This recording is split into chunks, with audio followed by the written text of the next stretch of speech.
자, 안녕하세요. 김학균입니다. 자, 오늘은 파동의 성질 중에서 간섭에 대한 내용들을 정리하도록 하겠습니다. 자, 간섭은 아주 많이 나와요. 거의 매년마다 출제가 되는 내용, 간섭에 해당되는데요. 자, 간섭의 특징, 성질에 대해서 우리 정리 한번 해보도록 하겠습니다. 자, 일단 간섭이라고 하는 말은 어떤 의미가 있는 거냐면, 자, 이렇게 우리 두 개의 파동이 만나요. 두 개의 파동이 만나서 진폭이 커지거나 작아지는 현상을 간섭이라고 하는데요. 자, 위쪽으로 동그랗게, 자, 마루죠? 자, 위쪽으로 볼록한 두 개의 파동이 자, 이렇게 해서 서로 반대 방향으로 진행한다라고 설정을 한번 해보도록 합시다. 그럼 두 개의 파동은 위상이 동일한 파동입니다. 이렇게 얘기해줘요. 둘 다 마루에 해당되죠? 자, 진폭이 y1, y2라고 이런 설정을 했습니다. 그러면, 자, 우리 진폭이 두 개 이제 만나면 커지게 되겠죠? 그래서 y1 플러스 y2의 진폭이 만들어지고, 이때를 우리가 보강간섭이라고 합니다. 진폭이 커지는 현상, 보강간섭이라고 우리가 얘기를 해요. 자, 그럼 만난 다음에는, 자, 파동은 서로에게 절대로 영향 주지 않아요. 서로 반대 방향으로 그대로, y1은 y1이 갔던 길 그대로, y2도 갔던 길 그대로 진행하게 되는데 이걸 우리가 파동의 독립성이라고 해요. 그래서 위상이 동일하면 보강간섭이 일어납니다 라고 우리가 얘기를 합니다. 그러면 자, 반대 위상, 위상이 반대인 두 개의 파동이 만나면 어떤 일이 벌어지는지를 우리가 정의할 텐데요. 자, 하나는 마르고 하나는 골에 해당돼요. y1을 조금 더 늘 진폭이 크도록 우리가 그려봤습니다. 그러면 진폭이 작아져요. 위상이 반대인 파동이 만나면 상쇄 간섭이 일어납니다 라고 해서 진폭이 감소가 되고요. 이때도 마찬가지. 자, 우리 진폭이 작아진 다음에 서로 그대로 왔던 길, y2는 그대로 가던 길로 가고 y1도 그대로 가던 길로 가서 파동의 독립성은 둘 다 성립하게 돼요. 그래서 동일한 위상일 때는 보강 간섭, 위상이 반대인 경우에는 상쇄 간섭이 일어납니다 라고 하는 이거를 우리가 파동의 간섭이라고 얘기를 합니다. 자, 이걸 중첩의 원리라고도 우리가 부르는데요. 간섭이 일어나도 서로에게 영향을 주지 않습니다 라는 거를 중첩의 원리라고 합니다. 그래서 보강 간섭과 상쇄 간섭이 간섭에 해당되는구나 라는 것들 좀 얘기해 주셔야 돼요. 자, 그럼 이거를 조금님들 연속적인 좀 파동으로 좀 표현해 보도록 할게요. 우리 좀 전에는 이제 y1, y2 하나의 파동, 우리 하나의 파동 이제 펄스라고 하는데요. 이번에 좀 연속적인 파동을 좀 그려보도록 할게요. y1이라고 하는 녹색의 파동이 자 이렇게 해서 뭐 오른쪽으로 진행할 수도 있고 왼쪽으로 진행할 수도 있는데 어느 순간의 모습이라고 좀 보도록 하겠습니다. 그 다음에 y2라고 하는 파동도 있습니다. 자, 얘도 오른쪽이나 왼쪽으로 진행할 수 있는데 어느 순간의 파동의 모습을 자 이렇게 표현하도록 할게요. 그랬더니 자, 마루하고 마루, 골하고 골 같은 것들의 위치가 지금 동일하죠. 그럼 이때 우리가 두 개의 우리 파동은 위상이 동일하다라고 해서 무슨 간섭이 일어나게 될 거냐면 보강 간섭. 진폭이 y1 플러스 y2라고 하는 보강 간섭이 일어나고, 자, 보강 간섭이 일어날 때 우리는 위상차가 0입니다 라고 할 거예요. 자, 위상차가 0이라는 얘기는 y1과 y2의 여러분들 위상차가 0입니다 라고 얘기할 수 있고, 그때는 보강 간섭이 일어납니다 라고 우리가 얘기를 합니다. 자, 그러면 이런 경우도 뭐죠? 자, y1이라고 하는 어느 순간의 파동의 모습이 이렇게 형성되어져 있고 y2라고 하는 파동의 어느 순간의 모습이 이렇게 표현되어져 있으면 마루일 때 골이이고요. y1이 골이일 때 y2가 마루라고 한다면 얘네들이 겹쳐진 모습은 우리가 무슨 모습? 진폭이 0이 되는 그림으로 표현해 줄 수 있습니다. 물론 진폭이 지금 둘 다 동일했을 때는 자 이렇게 표현해 줄 수 있을 겁니다. 그랬을 때 우리는 상쇄 간섭이라고 하고요. 두 파동의 위상차는 180도 2분의 람다 파이 라디안이라고 하는 자 이렇게 우리가 표현할 거예요. 그래서 위상차가 180도 반파장 또는 파이 라디안이라고 하면 상쇄 간섭. 자, 위상이 동일한 경우에는 보강 간섭 또는 위상차가 0이라고도 여러분 얘기해 줍니다. 라고 보시면 돼요. 그래서 자, 보강 간섭, 상쇄 간섭은 자, 이렇게 표현하고요. 완벽하게 보강 간섭과 상쇄 간섭이 일어나지 않는 경우들도 있어요. 자, y1이라고 하는 파동의 어느 순간의 모습은 자, 이렇게 표현하고 Y2라고 하는 파동의 모습은 자, 이렇게 표현해 보도록 할게요. 그러면 마루하고 마루의 위치 또는 골의 위치가 완벽하게 일치하지 않죠? 그러면 이때는 보강간섭, 상쇄간섭이라고 하진 않습니다. 이때는 우리 좀 애매한 간섭이 일어나는 경우로 얘기할 수 있고, 두 개를 더한 모습은 자, 이렇게 우리가 표현될 수 있어요. 자, 두 개의 파동을 자, 더한 그림을 자, 이렇게 우리가 표현해 줄 수 있는데, 이때는 위상차, 우리 마루에서부터 골까지를 180도라고 얘기할 수 있습니다. 그렇죠? 이거 그림들 이렇게 표현이 되는데, 자, 여기 표현해 보도록 할게요. 자, 마루에서부터 골까지가 자, 우리 위상차가 180도라고 얘기할 수 있죠. 그러면 요만큼에 해당되는 위상차는 90도라고 우리가 얘기를 해줄 수가 있어서 두 파동의 위상차는 90도, 4분의 람다, 2분의 파이 라디안이라고 하는 위상차를 여러분 얘기해 줄 수 있을 거예요. 그래서 자, 위상차를 표현하는 방법은 이렇게 해서 나타내 주는구나. 보강간섭과 상쇄간섭에 대한 특징들을 정리하는 내용들에 해당이 되는구나 라고 보시면 됩니다. 자, 그럼 이런 것들을 실제로 이제 물결파 간섭 또는 여러분들 수면파 간섭이라고 하는 것에 아주 많이 여러분 활용하게 돼요. 자, 요 그림을 좀 먼저 볼게요. 물결파 간섭은 얇은 수조를 여러분 준비합니다. 얇은 수조를 갖다 놓고, 자, 진동판이 있어요. 자, 진동자라고 합니다. 얘네들이 여러분들 통통통 양쪽이 두 군데예요. 두 군데에서 물결을 튕겨주면 여기서 이제 뭐가 만들어질 거예요? 물결이 만들어질 거예요. 그럼 두 개의 수면파가 만들어지는데 위에다가 우리 광원 조명 장치를 설치해주면 밑에 있는 스크린에 어떤 특이한 모습이 나타나게 됩니다. 이거를 통해서 우리는 어떤 곳이 보강간섭, 어떤 곳이 상쇄간섭이 일어나는지를 찾을 거다라고 보시면 돼요. 그래서 자, 보강간섭, 상쇄간섭을 물결파, 수면파라고 하는 걸 이용해서 찾습니다. 라고 보시면 되겠습니다. 그래서 자, 이 그림을 위에서 본 그림으로 우리가 좀 표현해 보도록 할 거예요. 그래서 이 그림을 위에서 보면 자, 요렇게 우리가 얘기할 수 있어요. S1이라고 하는 파1, S2라고 하는 물결파의 파1이 자, 요렇게 좀 설정을 해보도록 하겠습니다. 그러면 자, S1에서 지금 물결이 만들어질 거잖아요. 그럼 물결이 퍼져나가는 그림들을 좀 그려보면 자, 요렇게 그려줄 수가 있어요. 점점 물결이 퍼져나가는 자, 우리가 모습을 그려줄 수 있고, 어느 순간에 모습을 자, 요렇게 표현해 줄 수 있습니다. 그럼 이랬을 때 우리가 보통 파면을 자 이렇게 그릴 수 있는데요. 실선은 보통 우리는 마루를 그려주고요. 점선은 우리가 골을 나타내 줍니다. 그러면 실선과 실선 사이가 마루하고 마루 사이의 거리에 해당되니까 요만큼이 우리가 뭐에 해당되냐면 파장입니다. 라고 얘기할 수 있습니다. 당연히 점선하고 점선 사이의 거리도 파장에 해당되는구나 라고 얘기할 수 있습니다. 근데 S1에서만 지금 파동이 만들어지는 게 아니라 물결파는 S2에서도 이런 물결파가 지금 만들어질 거예요. 자, 그래서 요것도 좀 그림으로 좀 표현해 보면 자, 요렇게 해서 퍼져나가는 자, 요런 사항들을 여러분들 얘기를 해줄 수가 있을 거예요.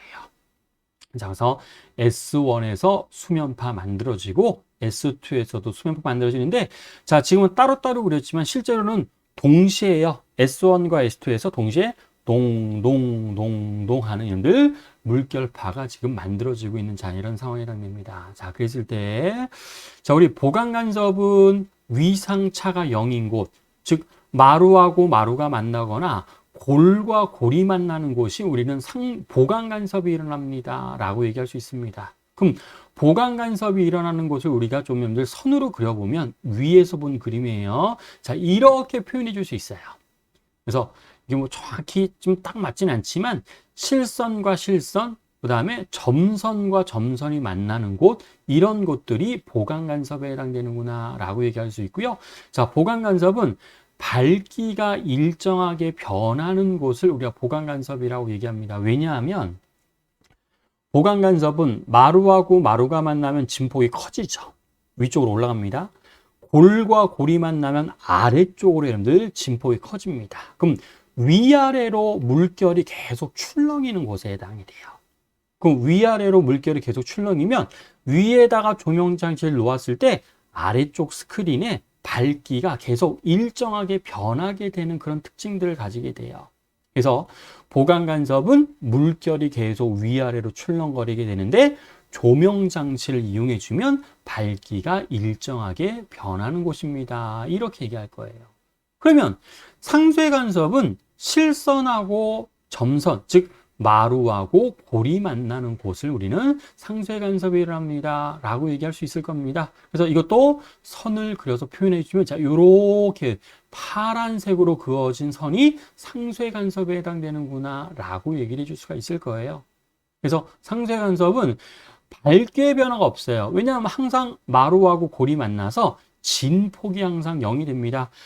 여러분들 A1에서 만들어지는 물결파의 진폭 A라고 할 거고요. S2에서 만들어지는 물결파의 진폭도 A로 동일하게 설정하면 상쇄 간섭이 일어나는 곳은 진폭이 합성돼서 0이라고 얘기할 수 있어요. 그래서 진폭이 0이 항상 0이기 때문에 밝기의 변화가 없어요.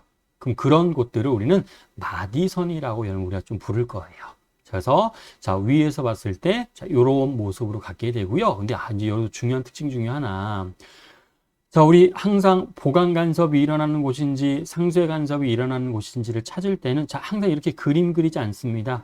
자 그림 그리는 거는 여러분들의 이해를 돕기 위해서 한번 그려본 거고 실제로 우리는 경로차라고 하는 걸 이용해서 우리 보강 간섭이 일어나는 위치 상쇄 간섭이 일어나는 위치를 찾을 거예요. 자, 그럼 경로차의 정의는 어떻게 되냐면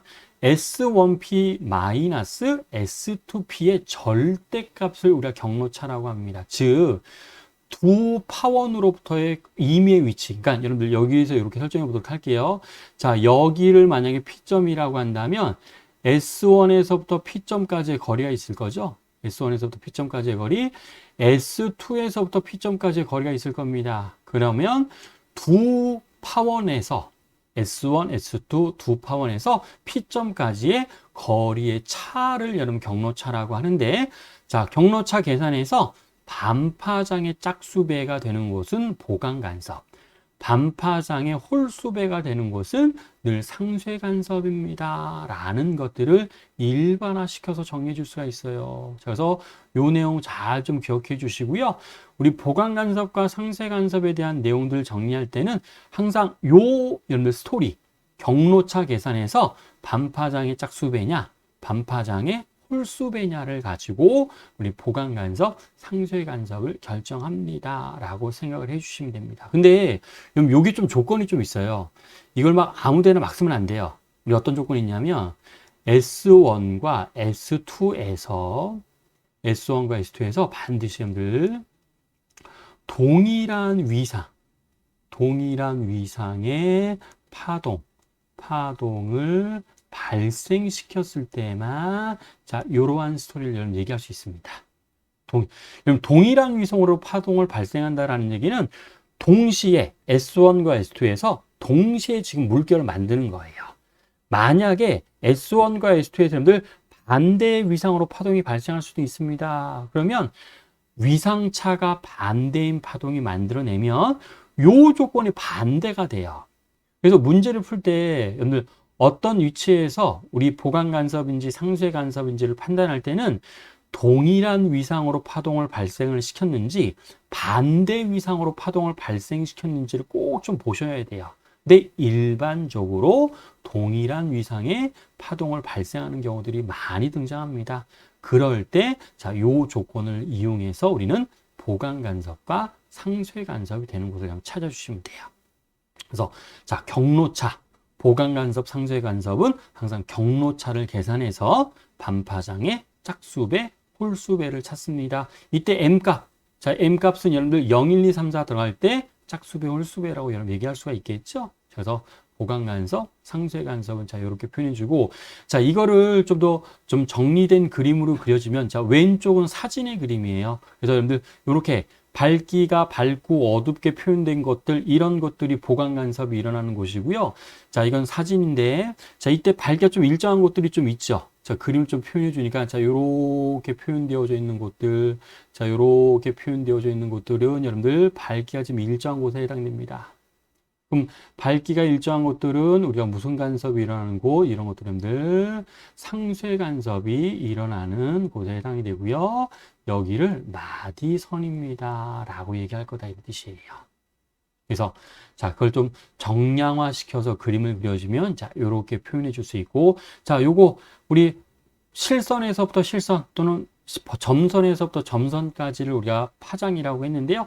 자, 실제 다 계산해 보면 반파장의 홀수배가 되는 곳, 짝수배가 되는 곳들이 우리 보강 간섭, 상쇄 간섭이 나타나는 곳에 해당됩니다 라고 얘기할 수 있다 이런 뜻이에요. 자, 그래서 그림들 잘 좀 보시고 정리를 좀 해주셔야지 될 내용들에 해당이 되겠습니다. 자, 요 내용 꼭 기억하셔야 됩니다. 자, 그럼 간단한 예제를 한번 좀 풀어보도록 할게요. 자, S1과 S2 간격이 6cm 떨어진 두 파원에서 진폭이 2cm, 파장이 2cm인 파동을 같은 위상으로 계속 보내고 있습니다. 요거 중요하네요. 같은 위상의 파동을 지금 물결팔지 만들고 있습니다. 이때 P점에서의 진폭이 얼마가 되겠습니까? 보강 간섭이 일어나겠습니까? 상쇄 간섭이 일어나겠습니까? 요거 판단하는 거예요. 그럼 보강 간섭이 일어나면 진폭이 2배가 돼서 4cm가 될 거고요. 만약에 상쇄 간섭이 일어나면 진폭은 0입니다 라고 얘기 좀 됩니다. 그럼 뭐 해주라고요? 경로차를 항상 먼저 계산합니다. 경로차는 두 개의 파원으로부터 P점까지의 거리의 차를 우리는 경로차라고 했습니다. 그러면 11 빼기 8 해주니까 경로차는 3cm예요. 자, 그럼 3cm가 반파장, 지금 문제에서 지금 파장이 얼마라고 좀 주셨어요? 2cm라고 주셨습니다. 그럼 2분의 2 해주고, 자, 여기에다가 얼마 넣어주면 요 식이 성립해요? 여러분들 3을 넣어주면 성립하죠? 홀수네요.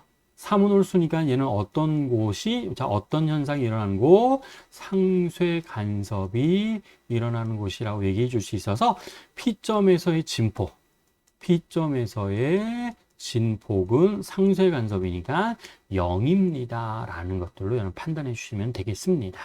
그래서 자, 그림 그리지 않아요. 여기서부터 막 동그라미 그리지 않습니다. 그래서 경로차 계산해서 반파장의 짝수배인지 홀수배인지를 결정해서 보강 간섭, 상쇄 간섭을 결정해 주면 되겠습니다. 자, 그래서 자, 우리 기본적인 수면파 간섭이에요. 근데 수면파 간섭에서만 간섭 현상이 일어나지 않아요. 줄에서도 일어날 수 있고 음파에서도 일어날 수 있고 또 중요한 거 빛에서도 일어날 수 있습니다. 자, 우리 지금 파동의 성질 정리하는 거니까.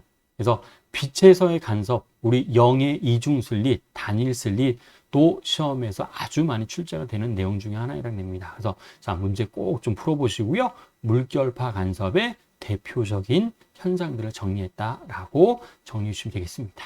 그래서 자, 파동의 간섭 간단하게 정리했고요. 오늘은 여기까지 일단 마무리하도록 하겠습니다. 자, 수고하셨습니다.